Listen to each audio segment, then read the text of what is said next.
If you like my video, then subscribe to my channel and hit the bell icon to never miss a video from Book Lover Kirti. Hello friends, welcome back to my channel book lover Kirti. आज हम पढ़ रहे हैं selection statement के बारे में। आज इस वीडियो में हम केवल इफ़ स्टेटमेंट और इफ़ एल्स स्टेटमेंट के बारे में पढ़ेंगे। इसकी नेक्स्ट वीडियो में हम पढ़ेंगे नेस्टेड इफ़ एंड हमारा स्विच स्टेटमेंट। तो आज केवल हम इन दो के बारे में बात करेंगे, इफ़ और इफ़ एल्स के बारे में। तो मैंने आपको पहले ही बताया था कि जो सिलेक्शन स्टेटमेंट होता है वो सिलेक्शन का काम करता है, कि जिसमें वो कंडीशन लगेगी वही वाले स्टेटमेंट जो है हमारे प्रिंट होंगे, बाकी नहीं होते हैं। क्योंकि वो उसमें कंडीशन लगती है कि पर्टिकुलर कंडीशन जिसमें लगेगी, कंडीशन ट्रू होगी तो वाले स्टेटमेंट होंगे, वाले मतलब पर्टिकुलर वही वाले स्टेटमेंट हमारे जो हैं एग्जीक्यूट हो जाएंगे, नहीं तो नहीं होंगे। तो इसीलिए इसका नाम होता है सिलेक्शन स्टेटमेंट। तो सबसे पहले है इसमें आता है इफ़ स्टेटमेंट। इफ़ स्टेटमेंट जो होता है कि इफ़ स्टेटमेंट में कंडीशन हमें दी जाती है कि इफ़ लिखा होगा और उसके आगे कंडीशन दी होगी। अगर वो कंडीशन ट्रू होती है तो उसके अंदर जो उसके बाद स्टेटमेंट ब्लॉक में जो हमारे स्टेटमेंट लिखे जाते हैं वो सारे के सारे एग्जीक्यूट हो जाते हैं। नहीं तो जो डिफ़ॉल्ट स्टेटमेंट्स होते हैं, जो हम बाद में मतलब जो इनको बोलते हैं अदर स्टेटमेंट, जो अदर स्टेटमेंट होते हैं वो प्रिंट हो जाते हैं। तो इनको बोलते हैं हम इफ़ स्टेटमेंट। इसको हम एक प्रोग्राम के थ्रू समझ लेते हैं। यहाँ पे हेडर फाइल्स थी वो मैंने नहीं लिखी है क्योंकि ये बोल्ड छोटा है तो इसमें दिखेगा नहीं। फिर वॉइड मेन, ये जो प्रोग्राम है ये दो नंबर को कंपैरिजन करने का प्रोग्राम है कि इन दोनों में से कौन सा बड़ा होगा। तो मैंने पहले इंट ए 30 की वैल्यू दे दी, बी को दे दी 80 वैल्यू।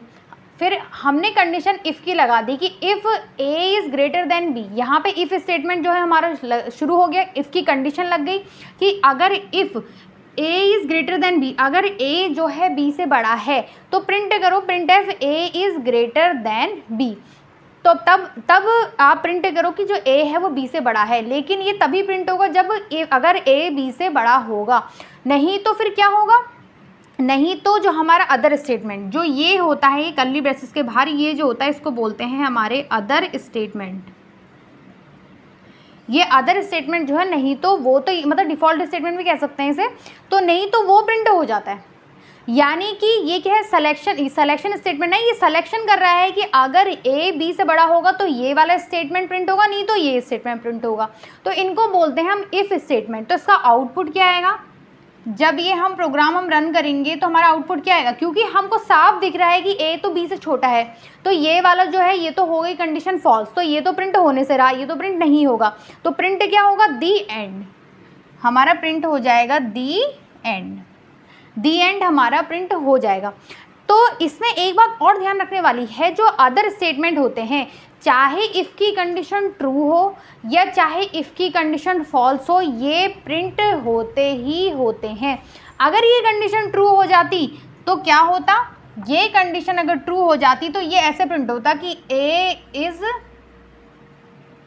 ग्रेटर देन बी और नीचे दी एंड तो प्रिंट होता ही होता।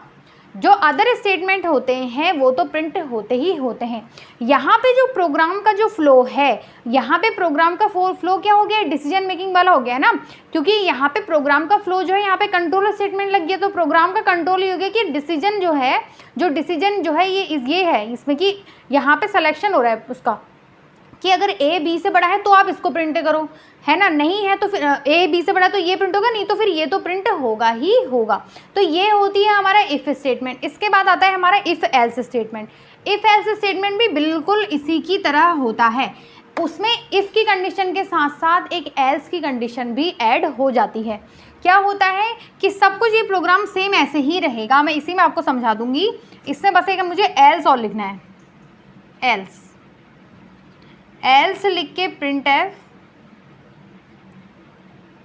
B is greater than A.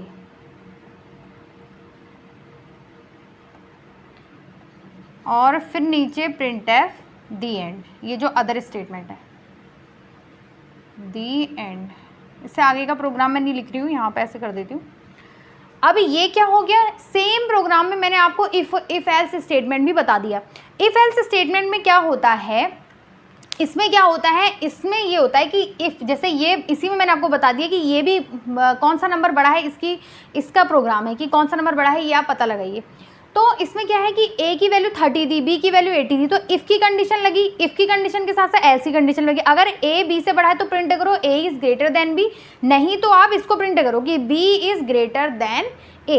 तो इसमें आउटपुट में क्या आएगा, आउटपुट इसका ऐसे निकलेगा कि ये प्रिंट होगा, क्योंकि हमको साफ दिख रहा है बी बड़ा है, तो बी इज़ ग्रेटर देन, क्या प्रिंट होगा, B is greater than A. और अगली लाइन में क्या प्रिंट होगा, दी एंड। अदर स्टेटमेंट तो प्रिंट होते ही होते हैं, क्योंकि यहाँ से जो प्रोग्राम जो होता है वो सिक्वेंशियल फॉर्म में फिर से एग्जीक्यूट होना शुरू कर देता है। यहाँ इससे पहले तो सिलेक्शन चल रहा था ना, तो उसमें क्या हो रहा था, इसमें पर्टिकुलर क्या हुआ, ये वाला जो है ये तो प्रिंट नहीं हुआ क्योंकि ये कंडीशन हो गई फेल, क्यों, लेकिन हमने एल्स स्टेटमेंट लगाया था, इफ़ एल्स स्टेटमेंट है, क्योंकि ये इफ़ एल्स स्टेटमेंट है, तो जो एल्स स्टेटमेंट के अंदर जो हमारा स्टेटमेंट ब्लॉक है ये हमारा प्रिंट हो जाएगा। इसमें हमारे जो होते हैं दो स्टेटमेंट ब्लॉक होते हैं, इफ़ के अंदर भी स्टेटमेंट ब्लॉक होगा और हमारा एल्स के अंदर भी स्टेटमेंट ब्लॉक होगा। अगर इफ़ की कंडीशन ट्रू हो जाएगी तो ये प्रिंट हो जाता है, नहीं तो एल्स के अंदर जो स्टेटमेंट ब्लॉक होता है वो प्रिंट हो जाता है। तो यहाँ पे हमने समझ लिया इफ़ और इफ़ एल्स स्टेटमेंट। इसके नेक्स्ट वीडियो में हम समझेंगे नेस्टेड इफ़ और स्विच स्टेटमेंट के बारे में। तब तक के लिए स्टे होम, स्टे सेफ।